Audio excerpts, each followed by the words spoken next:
Okay, so this is our 9th episode of Liberty in Europe. My name is Hayes.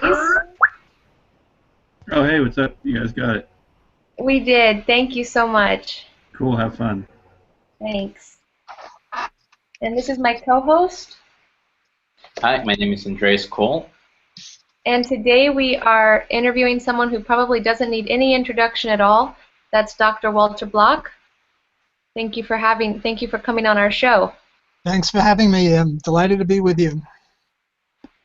Okay, so our first topic will be Bitcoin. So, to begin But before we begin, let me just introduce a little bit about Dr. Block. Dr. Block is a professor of economics at Loyola University in New Orleans. And also, he's a senior fellow at the Mises Institute in Auburn, Alabama. And when we start our show, we generally like to ask our guest if they've done anything to advance liberty in Europe, because our show's about Europe. I'm guessing you haven't been to Europe recently? No, I've been all through Europe. I've been in, maybe most of the countries, but not recently. I've been in, I don't know, France and Spain and Sweden and Norway and Germany, Italy. I forget. I've been in many, many European countries, but not in the last couple of years. But I try to promote liberty in Europe and everywhere else on earth because it's the same thing in Europe or anywhere else. Private property, free enterprise, libertarianism. So I think the message that we all three espouse is freedom, and that applies everywhere equally. Definitely. It would be really cool if you made a tour to Europe. I'm sure that like a lot of places would be really happy to have you. Well, a lot of institutions here. One day I'll do it again. I sort of did make this tour several times in Europe, and I'm looking forward to the next time. The only problem I have with Europe is the time zones. It's hard for me to adjust when I go east and west. It's much easier to go north and south. But if you people can fix that up, I'll come right away. Okay. Well, the other thing we're all about, the most and I, is Bitcoin. We are known as the Bitcoin couple. So can you start by telling us a few things you like and maybe a few things you don't like about Bitcoin and cryptocurrency in general? Well, the only thing I don't like about it is that the government keeps hassling it. Other than that, I don't really have any problem with it. I think it's magnificent. I think it's a creative idea because government currencies are nothing to write home about. Government currencies are always inflating, and the value of them is decreasing. And so I'm a fan of Bitcoin. I think Bitcoin is great. The idea that we can have an alternative money, although Bitcoin is not yet a money. The way we usually define money is generally accepted medium of exchange. Like you go into any supermarket and you give them Bitcoins, and they'll say, fine, here's your change in Bitcoins. We're not there yet. I don't know if we'll ever get there. But it's sort of a quasi-semi money in the sense that some people will exchange in Bitcoins, the Bitcoin community. And the best thing about it is that it's a free enterprise activity. There's no coercion. There's nobody with a gun saying you must accept Bitcoins or anything like that. So I'm a big fan of Bitcoin, and I wish it well. And I think that it would be way better to have Bitcoins than to have present fiat currencies. Although I have to confess, I'm also a fan of the gold standard. Why gold? Because whenever people were free to choose, they chose gold. Sometimes silver, sometimes copper, but mainly gold. Milton Friedman had this series called Free to Choose, which is all well and good because free to choose is almost a synonym for libertarianism. And yet he was a bitter opponent of the gold standard. And I assume he would be an opponent of Bitcoin because he loves fiat currency, which is hard to reconcile with free to choose or economic freedom. So the only reason I favor gold is because when people were free to choose once upon a time, they did choose gold, and gold was money. Whereas Bitcoin has been chosen by some fewer people, and it never really has been money. So if I had my druthers or my choice, I would pick gold just for that reason. But Bitcoin is gets the silver prize or the second prize, second place prize in my lexicon, and everything else is far. Third place is way in the back. Now, about that assertion that Bitcoin isn't money yet, I want to know if you could clarify this a bit for us, because as I take it, moneyness is a subjective quality. So it can be really contextual. For example, the Jamaican dollar isn't really money anywhere else in Jamaica. Would you consider that Bitcoin is maybe already money in some contexts, like on the deep web, for example? Yeah, I think that's a very good analogy. Jamaican money isn't money in France, and French money isn't money in Jamaica, and most national currencies aren't money anywhere else. There might be some differences because you can trade Jamaican for French money. There are banks or specialized money changers that do that. I don't know that they do that with Bitcoin. The other problem with Bitcoin is none of its doing. It's that governments have been against Bitcoin in a way that the French government hasn't been against the Jamaican dollar, and the Jamaican government hasn't been against the French dollar. Namely, they each accept their other dollars and they'll trade, whereas some Bitcoin people are being hassled by the law, which isn't the fault of Bitcoin, of course, but so I think you're making a good point. There is a decent analogy there that Bitcoin is a money among the people who will buy and sell and accept it. But money really means generalized acceptance for most transactions. And as you say, if you go to Jamaica, the franc isn't going to, or the euro isn't going to do you much good, and vice versa. But Bitcoin is maybe a little different. It doesn't have the imprimatur of a government. Now, again, I'm making a positive statement, not a normative statement. God forbid a normative statement. Normatively, Bitcoin is better than any other national currency because it's not a fiat currency. It's not got a gun behind it. So I would give Bitcoin higher marks in the normative arena, but in the positive arena, I'd have to say that Bitcoin would have to rank below any national currency, even though I acknowledge and appreciate your point. Also, so would you say that you think a lot of Bitcoin's value comes from its ability not to be confiscated? Like, for example, if the government allowed free banking tomorrow, do you think that Bitcoin would still have value, today?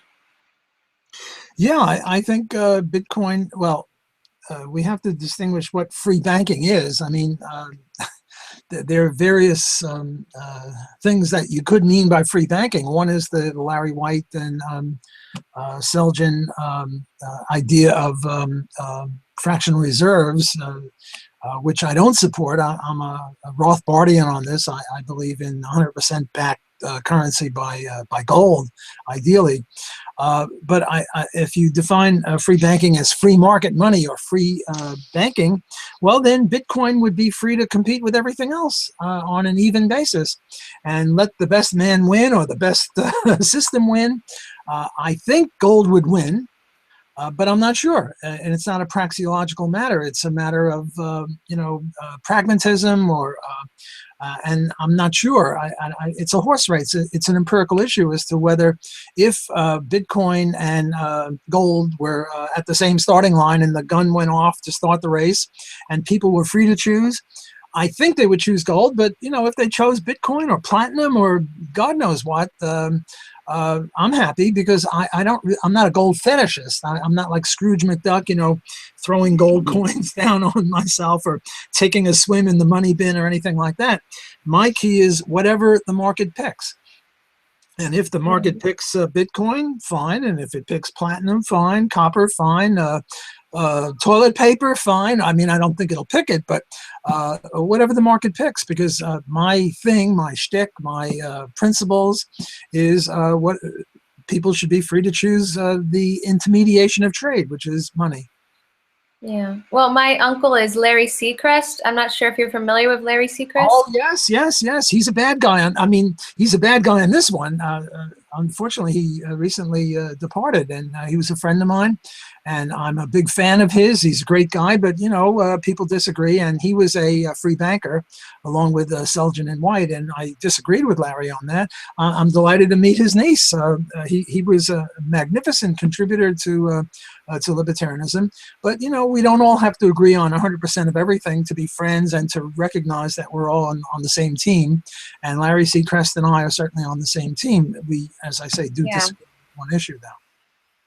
Yeah, I still have a lot more research to do about that before I make up my own mind, but I definitely feel more inclined towards the Rothbardian position. And like when I read Human Action, I liked how Mises said, allow fiat to occur just because it won't last for a very long time. Like allow it to, allow different banks to kind of inflate, devaluate their currencies if they want, but those banks will lose in the market.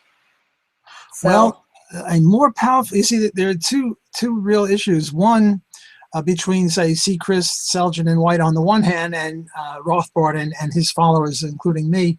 One issue is, suppose we put them both, again, at the starting line of the mile race, and we hit the starting gun, and they both went off. Who would win? And that's one issue. The other issue, the libertarian issue, is would these other guys be even allowed to get on the starting block? Namely, is fractional reserve banking per se fraud? And I would say yes. So I take a more strong, radical Rothbardian position on that, namely that there's something intrinsically wrong with that sort of a thing. Even if both parties agree, like the bank agrees with the depositor and the borrower, I still think that there's something intrinsically wrong with the fractional reserve banking, and it's not a matter of whether it would outcompete or not. It shouldn't be allowed to compete because it's Ponzi-ish, it's a fraud, it's an ethical problem. So even if two people made a contract, the banker and the depositor, and it was based on fractional reserve, you would outlaw that contract? Yes, outlaw it. Right, which is a much more radical position than just saying that it wouldn't win in the competitive struggle. So I guess the next question is, why? Why am I outlawing contracts between consenting adults? Which sounds a little bit off of the usual libertarian view that anything between consenting adults is legitimate. Okay, so the question is why? And the answer coming from the Rothbardian element or coming from me, I might as well take ownership of this. Or look, suppose I said, I'm going to sell you a square circle. Give me $10. And you agreed. And you give me the $10 and I'm not sure what I'd give you, but a square circle is by nature or by definition or by Jiminy Cricket, there ain't no such thing as a square circle. So is this a valid contract? Well, no, I don't think it's a valid contract. There's no such thing as a square circle, and it's not like a unicorn or a pink elephant. I mean, a unicorn or a pink elephant is not a contradiction in terms. It just contradicts reality. There could be a pink elephant, there could be a unicorn, but there can't be a square circle. But I guess that's a definitional thing. I suppose the contract could say, hereby square means shiny. Oh, well, then yes, then you can have a square circle. You can have a shiny circle, sure, but I'm talking about a real square circle, not a shiny circle. Nice try. So what I'm trying to do is undermine this idea that all contracts are legitimate. There has to be something more about a contract than just agreement. And for example, you can have agreements about square circles, even if people think that they exist. They don't. But now let's get closer to the point. I've tried to sort of undermine this natural tendency on the part of libertarians to say anything between consenting adults. And I try to give you one example where it doesn't quite work. Now, let me give you Hans Hoppe, Guido Holtzman, and I have a paper on this, which the three of us are Rothbardians, lieutenants of his or followers of his. And what we say is something along the following lines. What we say is there's something more important and more basic to libertarianism than contract. And what is that? Private property rights. private property rights are the basic foundation of the building. Contracts are the first floor or the second floor or the third floor, but the foundation is more important than the first floor, because if the first floor falls, you still have the basement. If the basement falls, the whole building falls. So property rights are crucial. Property rights are the key. And one element of property rights, sort of like square circles, is that you can't have more people, no one can own more than 100% of any property. Now, there was this movie, what was the movie? Springtime for Hitler. The producers, you people, you young pups, you should watch this. This is one of the most magnificent movies ever made. The producers by Mel Brooks. This is a homework assignment. You better watch it. And Okay. I'm going to smack you around. No, I'm not going to smack you around if you don't watch it, but do watch it. It's a wonderful movie. And Zero Mostel, the actor, starts selling shares in a play. The play is called Springtime for Hitler. Don't ask. It's a wonderful movie. And he starts selling shares. And he sells this little old lady 50% of the share. And he sells this little old lady 75% share of the movie. And somebody else, he sells 90% share. And somebody else, he sells, 10%. And meanwhile, you have, it's obviously fraud. Right. And you have 10,000% of a play. And what I'm saying is that is per se contrary to libertarianism, because you can't own more than 100% of anything. Look, the three of us could own a car. And you can use the car Monday and Tuesday. You can use the car Wednesday and Thursday. I'll use it Friday and Saturday, and Sunday we'll rest it. We each own 1/3 of a car. Fine. But we can't own, all of us own 100% of the car, because there's only one car. And you can't own 300% of one thing. Right? Right. Okay, so let's accept this provisionally at least. Now let's get back to fractional reserve banking. Okay, so here's the deal. Andreas is the depositor. Then Demelza, is that how you say your name? Right. Demelza is Yep. the bank, and I'm the borrower. Okay, so what Andreas does is he gives $100 to Demelza, the bank, and then what? And Demelza gives him a what do you call it? A checkbook, or a right to get that $100. It's a demand deposit, not a time deposit, demand deposit. And she gives him a checkbook or a checking account or something, such a demand deposit, such that Andreas can now call upon that 100 whenever he wants. Now, Demelza, the rotten kid, I'm going to make you a rotten kid. I hope you don't mind. You're a fractional reserve banker. And what you do is you lend me $90. You keep $10 as a sort of a fraction, 10% of Andreas's money. And you lend me 90. And how do you lend me 90? You lend me 90 in the form of a demand deposit or a checking account or something. Namely, I can call upon that 90 whenever I want. So really what's happening now is Andreas and I both own 100% rights to that $90.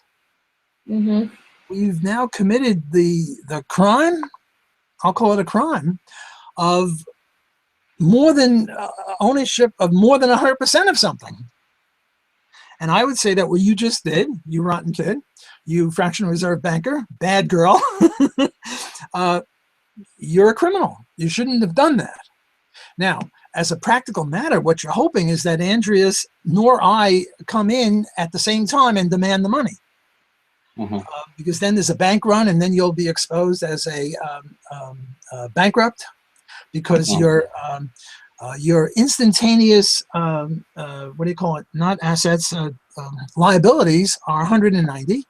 Your instantaneous assets are only 10.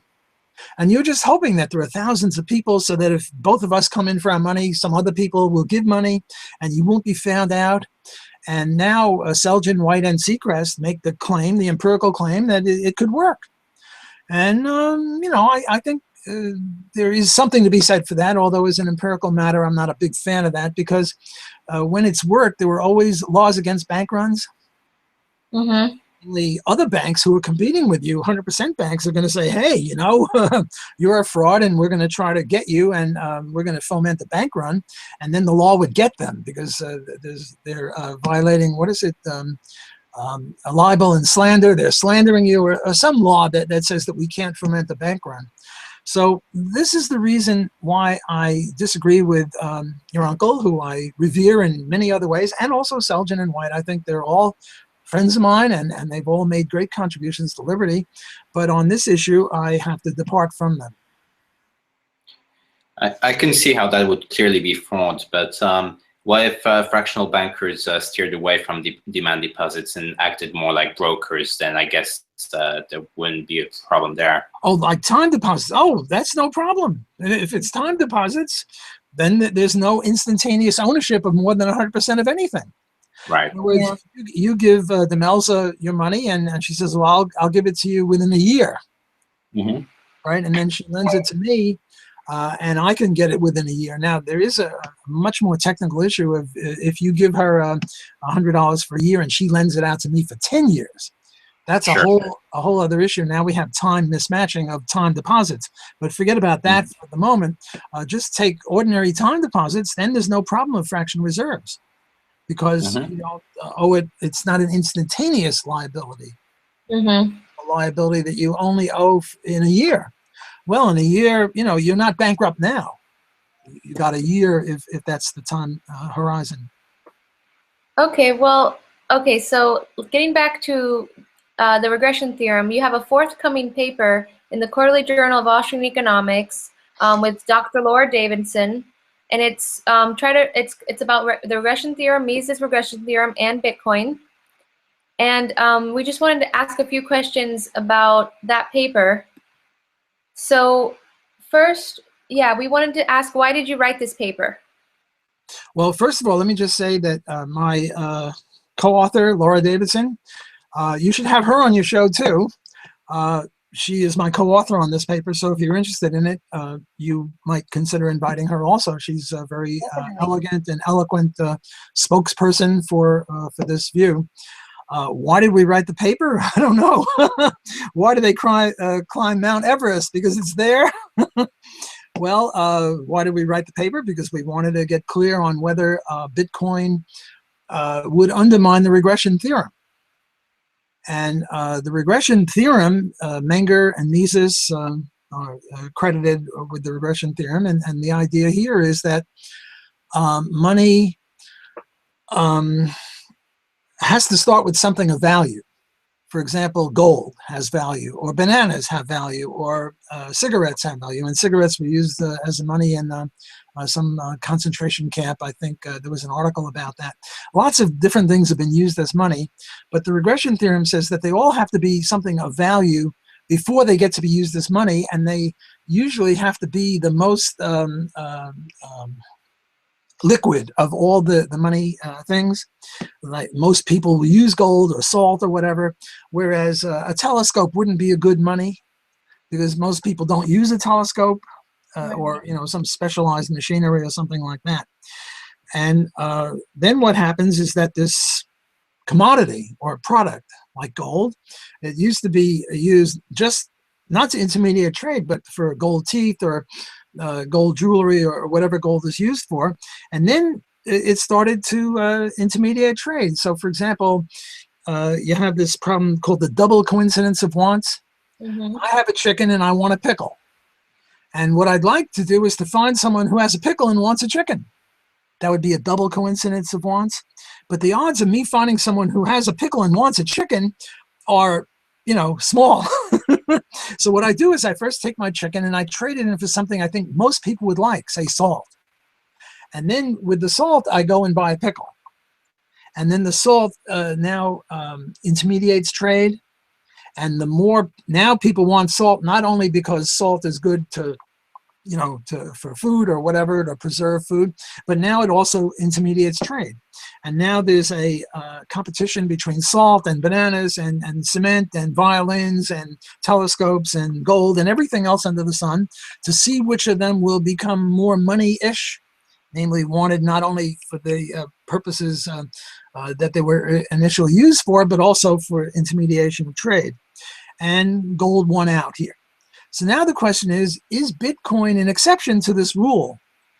And the question is now it depends upon how you interpret the Mengerian theory, because the Mengerian Misesian theory was never really clear as to, did it have to be a commodity or did it have to be something of value?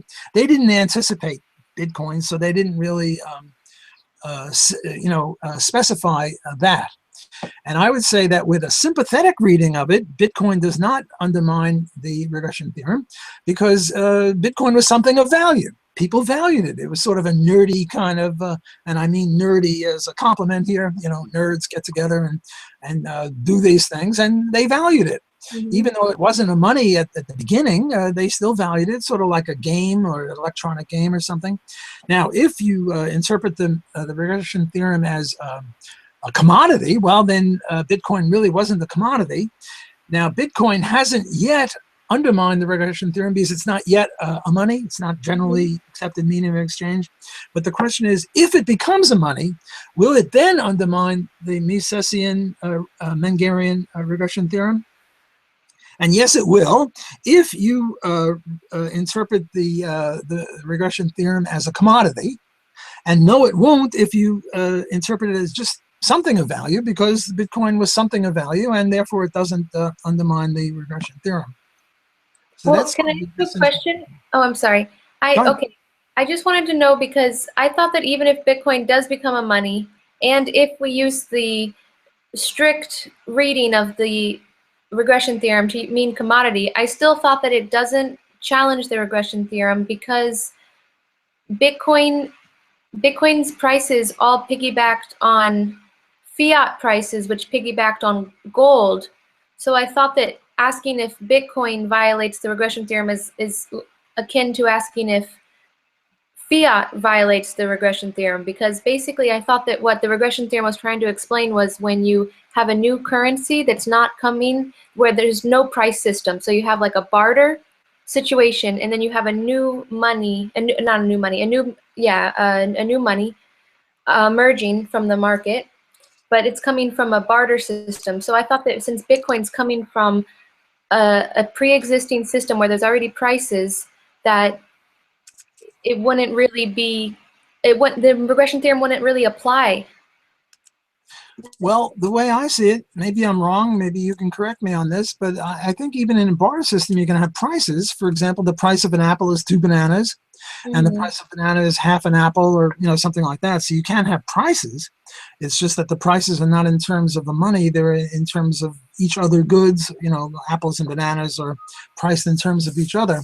But I think that if you interpret Bitcoin, rather, if you interpret the Mengerian Misesian regression theorem as all new money has to be a commodity, and when and if Bitcoin does become a money, it was never a commodity.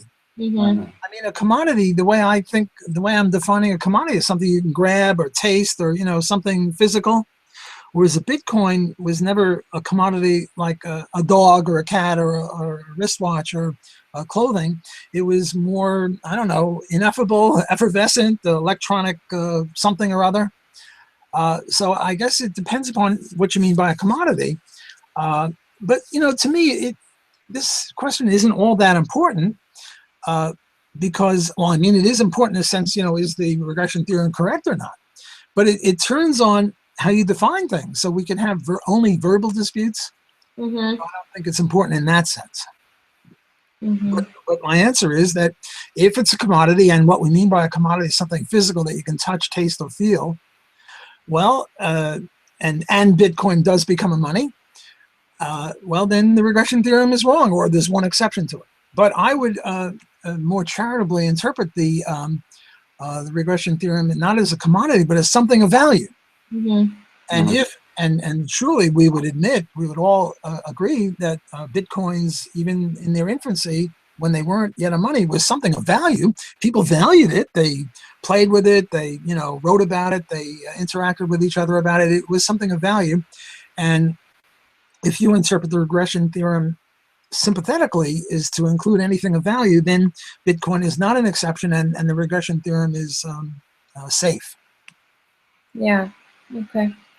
So what definition of commodity are we going back here, supposing that the regression theorem refers to commodities? Well, I'm thinking of a physical commodity, maybe even a service. Forget about service for a moment, but a physical commodity. You guys are sitting on a couch, you have clothes, you have glasses, you have lipstick. I mean, these are commodities, physical things that people can grab. Mm-hmm. That's what I'm thinking of as a commodity. Well, the reason I'm asking is because Bitcoin actually has quite a few non-monetary uses, such as smart contracts, and I would imagine that some people might extend the definition of commodity beyond the physical realm and includes things like this sort of self-enforcing contract protocol. Well, if we extend the word commodity in that way, and I see no reason not to, well, then certainly the regression theorem is safe because Bitcoin was a commodity. Sure. So Maybe that even makes the regression theorem safer from the objection that Bitcoin undermines the regression theorem. So I like that extension of the word commodity. Yeah, and also it could be that Bitcoin could be physical as well. If you think about the server that the Bitcoin's being held on, the server has to actually be located in a physical location somewhere in the world. So all of that information has to be somewhere physically. I mean, I don't know if that could work. In this case, because Bitcoin is decentralized, there's not a single server. There's millions of servers, basically every computer that runs the Bitcoin software. But those are all physical, They're so all physical. I don't know, but that's kind of stretching it. But well, it is a stretch, and we're just sort of playing with language. We're getting in the verbal games, which are important. Verbal games are important, but it's not really a substantive issue. I mean, we're not disagreeing on any real substantive issue here. I mean, we all agree Bitcoin is not yet a money, and it might become a money if the government keeps its mitts off of it, which probably it won't. I mean, like take Uber, the cab company that's now trying to come into places, and the entrenched cab companies don't want it.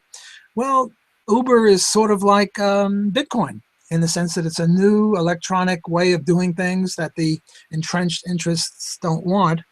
So I think both of them, Uber and Bitcoin, are sort of analogs to each other. And they're both hated and reviled by the status quo types, the ruling class or the statists or whoever they are. And I think as libertarians, we would say, let 1,000 flowers bloom. Let Uber compete against the traditional cab companies, and let Bitcoin compete against either fiat currency. Well, not let it compete against fiat currency. We ought to get rid of fiat currency because that would be illegitimate. It's a statist thing, but compete against gold. Yeah. But I like your idea about extending the word commodity. And now, I mean, if Bitcoin is a commodity in this sense, well, then certainly the regression theory is safe. Now, the last question about Bitcoin that I wanted to ask you is, of course, we're all aware that the state governments are trying to attack Bitcoin, they're trying to suppress it, and in some ways it's a threat by the nation state. But suppose that a few governments decide to coexist with Bitcoin, like we've seen some efforts, especially in the Isle of Man. There have been local governments that have tried to integrate with Bitcoin. Now, do you think that economic freedom from Bitcoin, for instance, and government oppression can coexist, or are they contradictions? That's a good question. What's the answer? Well, yeah, I guess right off the top of my head, I haven't thought about this before, so I have to take anything I say with a grain of salt. Well, yeah, take anything I say anytime always with a grain of salt. But maybe now a quart of salt. I think, yes, my instinct is that, yes, evil governments can coexist with legitimate private enterprises. I mean, I live in the United States. You live in which countries in Europe are you in? Liechtenstein? Liechtenstein, that's one of the freest countries, both in Liechtenstein. Well, Liechtenstein has got a government, and governments are evil. I'm an anarchist, although Liechtenstein is one of the least evil countries that I can think of. But yet, it's an evil country because it, has taxes which are compulsory, and yet there's freedom. The two of you are free to trade each other. You can buy and sell. You can gamble. You can play cards with each other for money. And Liechtenstein will leave you alone. They're not going to bother you. And you're going to have lunch today or dinner today or whatever the time zone is. And you're going to go and buy a Big Mac, say. I don't know if they have Big Macs in Liechtenstein, but suppose they do. Well, you bought a Big Mac with fries, and that was a legitimate transaction. And even in the United States, which is a lot less free than Liechtenstein, I can go and buy a Big Mac and have markets, and yet the government is taxing the purchase of the Big Mac. So I think you can have freedom alongside of coercion. The way I'm thinking about it precisely is the economic freedom that Bitcoin brings is kind of on a next level, because it's really hard to confiscate Bitcoin. Now, if governments agree with Bitcoin and let everyone use Bitcoin, taxes are going to be really hard to enforce. I don't see that. I mean, Bitcoin is just a money. It's not magical. Sure. All I have to do is come out with a bayonet and say, look, boy, you're paying your taxes whether you like it or not. That's and true. You're going to pay your taxes, whether it's Bitcoin or the Liechtensteinian franc or whatever they've got there, or euros or whatever. Take it directly from your account. However, I mean, they're going to use compulsion. Right. Sure. Compulsion, you're an innocent person. You're not going to fight the state police or the government police. That's true. So I don't think. I mean, Bitcoin is a great idea, but it's not going to save us from taxation. Right. They'll just use compulsion, and they'll whether you pay your taxes in gold or in Bitcoin or in euro or in what do you have a Liechtensteinian money? Swiss franc. Oh, Swiss franc. Okay, or in the Swiss franc, you're going to still have to pay your taxes. So I don't see that Bitcoin will save us from taxes. That would be my view on that. Oh, thank you. Yeah. Nice. Oh, I don't think we'd make. Sorry. So if we have some more time, I wanted to briefly discuss civil asset forfeiture too. Could we try to fit that in? Sure. Shoot. You also have a paper. I'm sorry. Go ahead. I said shoot, and then I said so to speak. You also anybody here. You have a paper coming up in the Journal of Private Enterprise about civil asset forfeiture, if I'm not correct. If I'm correct. Yes. Yeah. Okay. So we just wanted to ask a couple questions about that. Sure.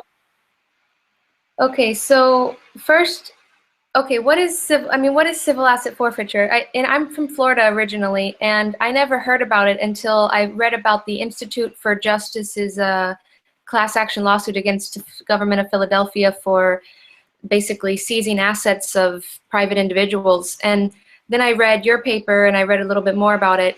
But I don't think we really have this in Florida, or maybe we do. I don't hear about it in the news or.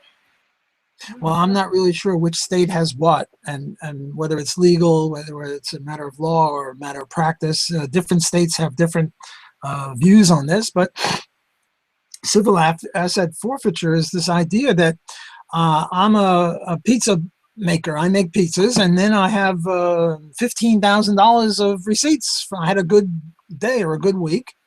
And the police stops me for a traffic ticket, or let's say I was speeding, and they search my car and they see $15,000, and they take it. Yeah. They just take it. I mean, the fine for speeding is not $15,000; it's $100 or something like that. They just take the money on the grounds that this indicates that I'm a drug dealer. Mm-hmm. But there's no evidence that I'm dealt any drugs, and there's no evidence. There's no evidence of marijuana in my car or cocaine or anything like that. And I'm not even accused of the drug laws. It's just they take my money. And then I hire a lawyer like the Institute of Justice, which has done yeoman work. They're magnificent. And then the government says, well, we'll give you half your money back. Half my money back? What? You're going to take $7,500 away from me? For what? What did I do wrong? Or they'll take the car. There was some case where a husband and a wife split up, and the husband had marijuana in the car, and it was the wife's car, the ex-wife's car, and they took her car because their husband had some marijuana in the car. I mean, this is just highway robbery. Now, my friend Spooner, Lysander Spooner, said at least the highway robber is a decent guy because he takes your money and then he leaves you alone. Right. Whereas the government keeps bugging you. After they take your money, then they want to make sure you're, I don't know, don't have penicillin or do have penicillin. I mean, they have all sorts of regulations. But this is highway robbery. This is despicable. Well, taxes are despicable too. It's all despicable. But this is a different kind of despicability, if I can make that word. So civil asset forfeiture is taking someone's house, or taking someone's car, or taking someone's $15,000 without not only accusing them of a crime, but not only not convicting them of a crime, but not even accusing them of a crime, which is sort of like weird. At least a highway robber will not try to morally justify their actions. The government will tell you that they're doing this for your protection. Yeah, well, they know how to better spend your money for your benefit than you do. What's the matter with you? Well, okay, so yeah, in your paper, I liked how you pointed out that this creates a perverse incentive for police because they can increase their budget, they can increase their revenues if they go after people for these civil asset forfeiture cases. And you mentioned that you distinguish between vices and crimes in your paper, and you said that usually the civil asset forfeiture is for vices, like non-violent, no violation of property rights, but they go after these people that are usually related to drug offenses. Right, drugs or sex or something like that between consenting adults. By the way, this paper also has a co-author, Daniel Rothschild, and I would recommend that you have him on your show. He could further elaborate on this. I mean, I'm only half of the authorship of these two papers, one with Laura Davidson and now this one with Daniel Rothschild. So I would recommend, if you wanted to follow it up, you could invite either of them, and I'll give you their email addresses afterward if you want. Definitely. But I think that we do distinguish between vices and crimes. But, even if it was a crime, I mean, suppose that I had a gun and I stuck it in your face and I said, give me your money or I'll shoot you. And I did it from a car. And now the cops catch me. Should they take the car? Mm-hmm. I don't see why they should take the car. I mean, there should be, and now the next day, Demelza does the same thing to you, only she does it without a car, right? For me, they take a car from you. They only give you the appropriate punishment for whatever a stick-up is. Mm-hmm. So what I'm trying to say is that there's an appropriate penalty for being a stick-up artist. And now, before I made Demelza a bad fractional reserve banker, and now I'm making her a stick-up artist, but I'm also a stick-up artist, so we're both preying on poor Andreas. It seems that Demelza and I should be punished the same way. Mm-hmm. And they shouldn't take my car because she didn't even have a car. They're not taking her car, so why should they take my car? Mm-hmm. They should punish me, whatever the appropriate punishment is, which is a different issue. We should be treated equally because we did the same crime. We both put a gun in Andreas's face and said, give us your money or we'll shoot you. So this would be a civil asset forfeiture over and above. So not only vices, but even crimes shouldn't have civil asset forfeiture. Sure. They should just have the appropriate punishment, whatever that is, which is a whole other issue. Right. To me, this is glaringly obvious. The root of the problem is a justice system that's not based on compensation to the victims. That's really what's behind all of this. Well, I sort of think that a lot of justice is compensating the victim, but now we're off on an entirely different issue. What is justice for crime? How should we punish criminals? Which is a very distinct issue from civil asset forfeiture, which is what we're talking about.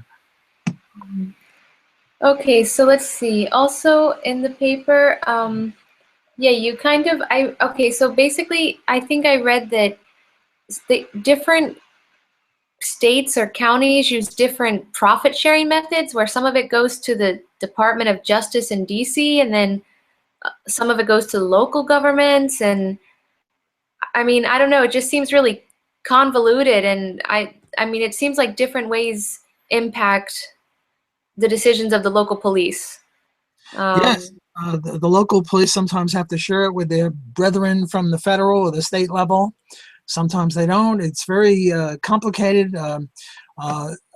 We don't really go into it too much, just to note that there are all these complications. But from the point of view of the victim, he doesn't really care whether it's the county people or the state people or the federal people that get his house or his car or his $15,000.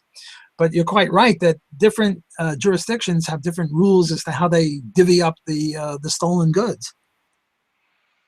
Yeah, and then I wonder, like, if the behavioral economists or the ones that study incentive structure, if they're if you know, are they applying their theory to how police behavior is responding to different?